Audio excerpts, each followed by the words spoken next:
So you must see both of you in therapy with children with parents with very different reactions to sexual harm. Do you have or give advice around that to these parents? Be good to see more dads, wouldn't it? The reality is I don't see a lot of dads, but and that possibly is about their reactions to it. It could be, yes, and I think that supporting parents to kind of explore a bit their own context or their own background, because as Catherine mentioned, a lot of the parents that we work with have been sexually harmed themselves, and it can be a lot to do with their experience and how the adults in their world responded to them, depending on their experience, how triggering it is, and then how they respond to those triggers. There could be a really big reaction from someone who's never experienced their own sexual harm, and then someone who has experienced their own sexual harm could just shut down because it's triggering them in a way that's making it overwhelming, and their go-to is more of a shutdown response. So I think there's it's really worthwhile for parents to be supported or to have a think about yourselves. Why is it that I am perhaps having this reaction?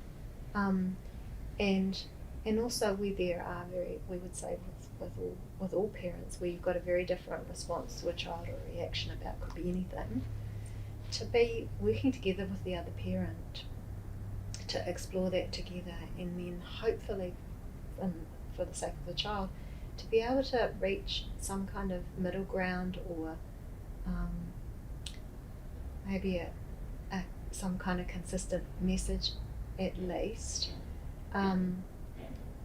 to help the child get a sense that there's not such differing views. But then, of course, you still want to be authentic and not be shutting down your real reactions, because you might have a whole lot of anger, and I think that's natural and normal, and I think that would really be quite abnormal if your child didn't see some of that. And so, yeah, it's kind of finding that middle ground, and checking in with your young person as well, as to, if the other parent does have a big reaction or no reaction, kind of checking in with the young person as well. What did you think about that? And just exploring it a bit, maybe all together. Yeah. If that's possible. Yeah, and I'm just picking up on that, if it's possible, because I think when you've got, ideally, you have got that space of a middle ground and people in communication for the benefit of their child. That's what we kind of all hope for. But, we may well have a situation where there is acrimony between parents, and they're both trying their very best to be showing love and care for their child, but doing it in very different ways. And I think, ideally we're wanting to see what we can do to work together. But if not, it doesn't mean as a parent then you're then hamstrung to do nothing. I think, like with any other parenting issue, it's about recognising that once the child's in your care, you can only have control over what you can have control over.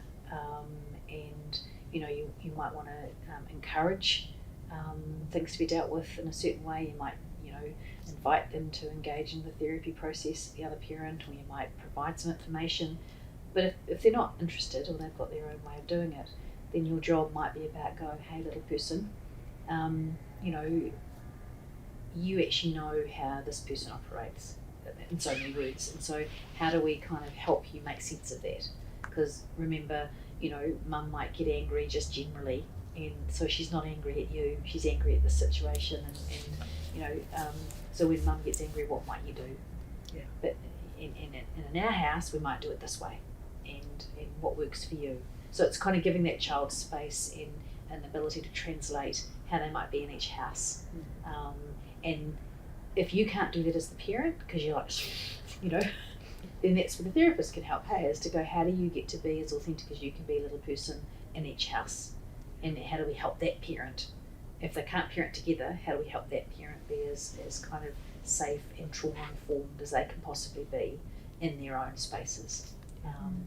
And if it can't be the parent who's the safe person, is there someone in that person's extended family who might be your go-to when you're at dad's house or when you're at mum's house?